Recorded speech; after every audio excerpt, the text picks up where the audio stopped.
Hello. Same soul many bodies से आज हम बात करेंगे भविष्य के बारे में कि किस तरह हमारे निर्णय हमारा भविष्य बनाते हैं।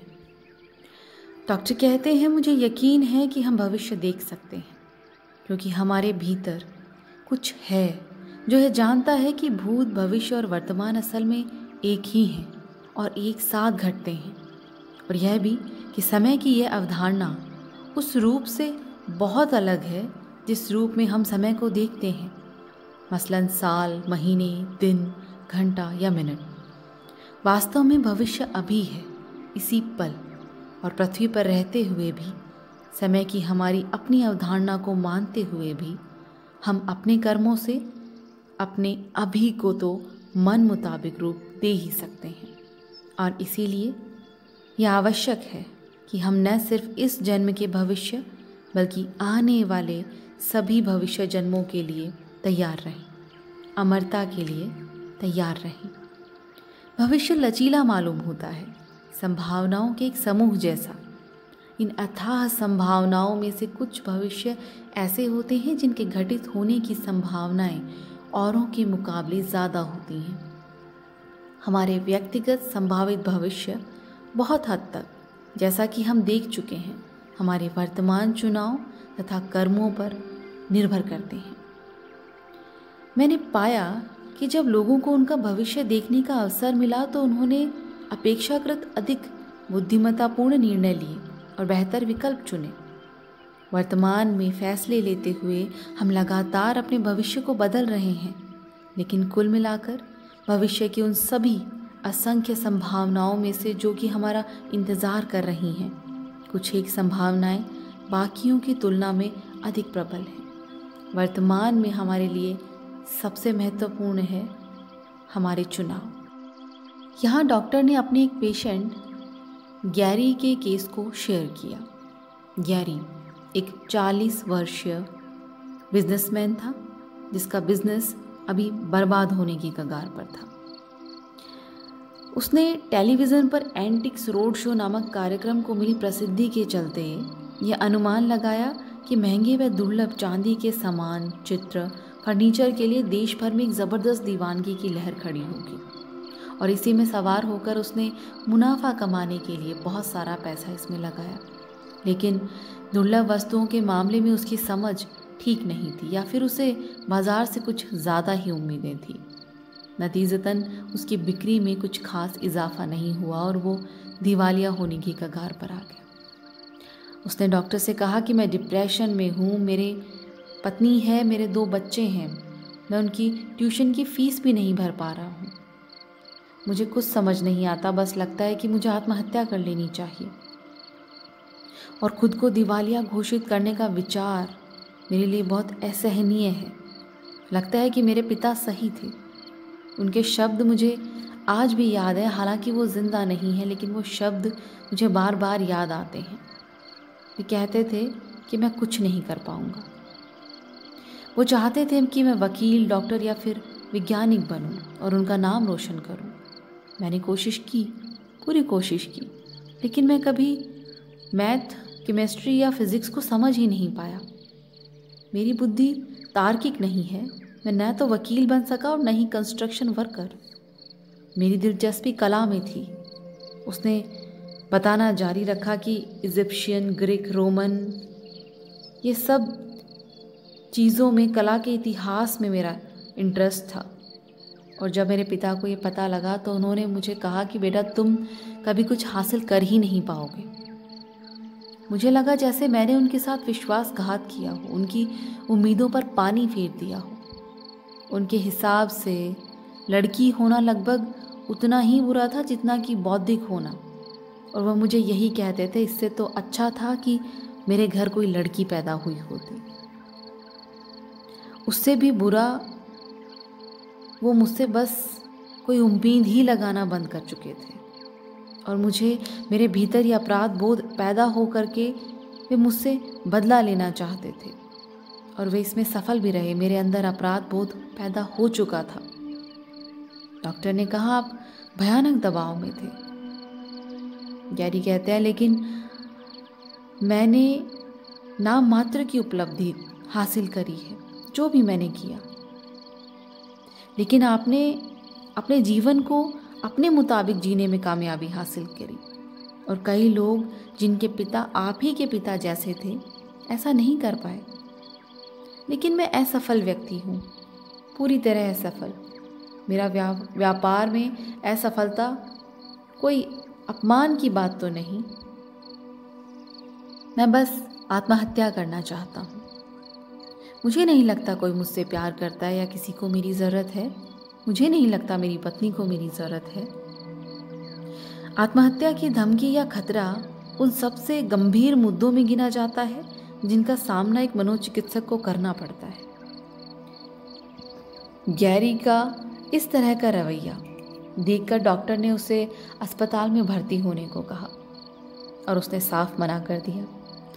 डॉक्टर ने कहा, यदि आप मेरे साथ 2 सत्र बिताने को तैयार हैं, मुझे आपकी मदद करने की कोशिश करने देने को तैयार हैं, तो मैं आपको भर्ती नहीं करूँगा।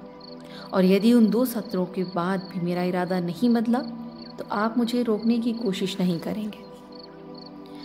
जब गैरी को सम्मोहन में उतारा गया तो डॉक्टर ने उसे कहा कि आपके पास 2 रास्ते हैं जो इस वक्त से शुरू होते हैं।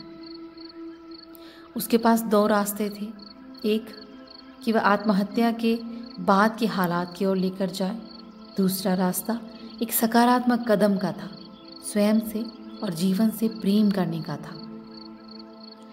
पहले रास्ते पर, आत्महत्या वाले रास्ते पर जब डॉक्टर ने उसे आगे बढ़ने को कहा तो उसकी आंखें बस आंसुओं से भर आई।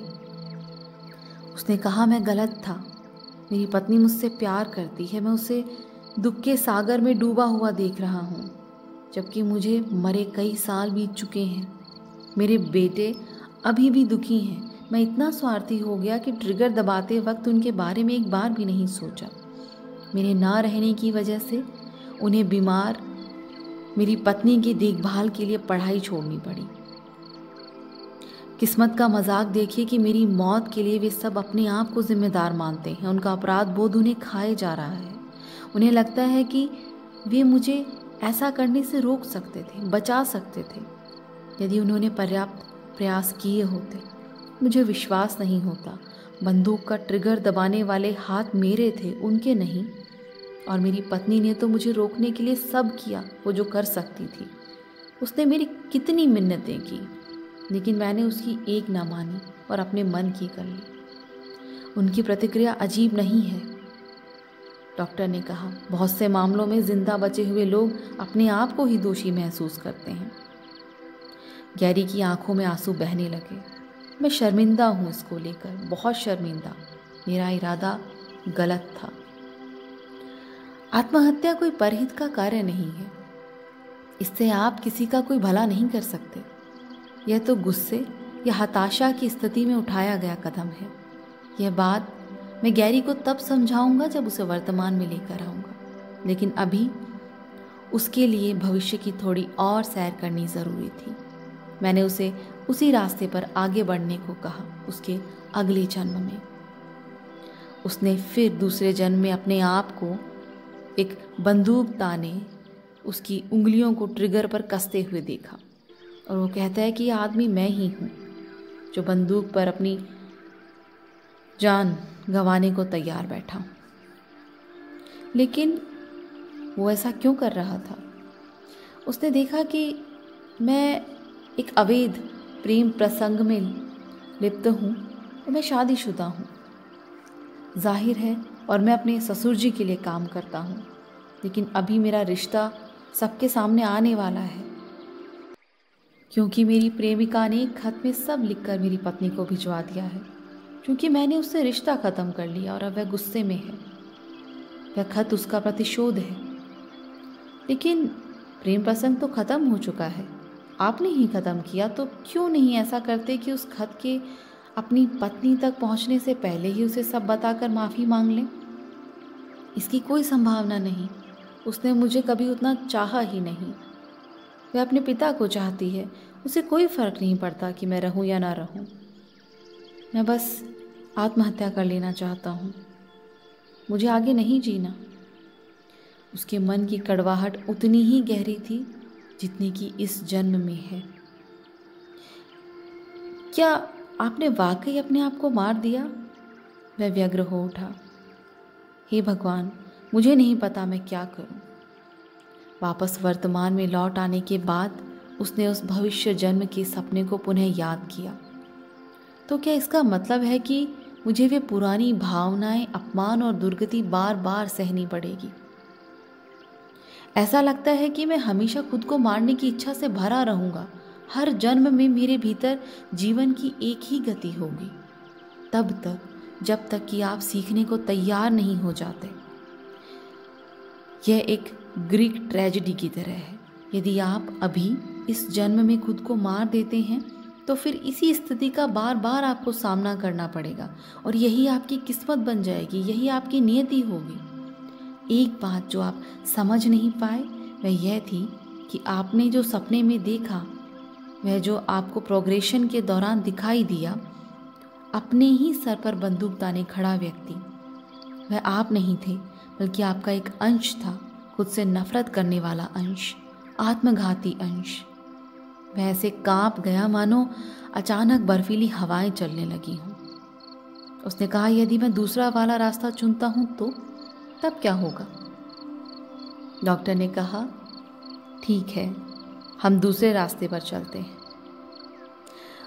जब उसे दूसरे रास्ते पर ले जाने को कहा गया और उसने आत्महत्या का विकल्प नहीं चुना, तब उसने देखा कि मेरा दिवाला पिट चुका है, लेकिन मैं इसके खिलाफ मुकदमा जीत गया हूँ। इसके लिए वास्तव में कोई आधार नहीं था। और मेरी पत्नी, वह पूरी तरह सहयोगी रही इस दौरान। मेरे बच्चे भी, मेरे दोस्त भी। मुझे लगता है कि उन्हें एहसास रहा होगा कि गलतियाँ तो हम सभी करते हैं और इसीलिए उन्होंने मेरी गलतियों को माफ़ कर दिया। वास्तव में उन्हें ऐसा लगा होगा कि मुझे माफ़ी की ज़रूरत है। नहीं, मैं उनका पति था, पिता था, मित्र था, कोई खुदा तो नहीं कि जिससे कोई गलती नहीं हो सकती। डॉक्टर ने कहा, आपने आर्थिक मुश्किलों का सामना कैसे किया? हमने अपना बड़ा मकान बेचकर एक छोटा सा घर ले लिया, जिसकी मदद से मैं अपने तमाम कर्जे और अस्पताल के खर्चे चुकाने में सफल रहा। मेरे बेटे अभी स्कूल में हैं। वापस घर लौटने पर दोनों को एक ही कमरे में गुजारा करना पड़ता है, लेकिन उन्हें कोई शिकायत नहीं। मैं अब भी एक नया बिजनेस शुरू कर रहा हूँ, दुर्लभ सिक्कों का। पहले वे मेरा शौक हुआ करते थे और अब मेरा बिजनेस है। काम अच्छा चल रहा है, बहुत बढ़िया, और इसके लिए मैं आपका शुक्रगुजार हूँ। मैंने अपने कुछ पुराने कर्मचारियों को फिर से काम पर रख लिया है। सब बहुत अच्छा है। डॉक्टर ने उसे उसी जन्म में और आगे जाने को कहा, अंत की ओर। उसने देखा कि मैं अपने एक भरे पूरे परिवार के साथ हूँ। मेरी पत्नी कुछ वर्षों पहले ईश्वर को प्यारी हो गई, लेकिन उसके अंतिम दिनों में मैं उसे पूरा आराम देने में सफल रहा। उसकी अंतिम सांस तक हमारे बीच प्रेम बना रहा। उसने गहरी सांस ली और कहा कि कुल मिलाकर ये जीवन अच्छा था। उसके मन मस्तिष्क में आए इस बदलाव को देखते हुए जानता था कि उसका अगला जन्म इससे भी अच्छा होगा। उस अगले जन्म में गैरी एक वैज्ञानिक था जो पौधों के गुणधर्मों पर शोध कर रहा था, विशेषकर ऐसी प्रजातियां विकसित करने की दिशा में जो कि पोषण की दृष्टि से संपूर्ण हों, ताकि लोग शाकाहार के बल पर ही पूरी तरह स्वस्थ रह सकें तथा अन्य प्राणियों को मार खाने की जरूरत ना पड़े। इस जन्म में उसके विचार में न तो कोई व्यावसायिक परिदृश्य था, न व्याभिचार, न उदासी, न आत्महत्या जैसे विचार की कोई झलक। यथार्थ में आज गैरी की जीवन यात्रा बिल्कुल उसी तरह, उसी दिशा में आगे बढ़ रही है जैसा कि उसने अपने भविष्य यात्रा के दौरान दूसरे वाले रास्ते पर आगे बढ़ते हुए देखा था। उसने दूसरे रास्ते का चयन किया। उसके परिवार का उसके प्रति प्रेम व सहयोग आज भी बरकरार है और वह मुकदमा जीत चुका है और उसने एक नया व्यवसाय भी शुरू किया है। इस तरह हमारे निर्णय हमारे भविष्य को बदलते हैं, हमारी नियति हमारी किस्मत को बनाते हैं। आज के लिए बस इतना ही। Thank you.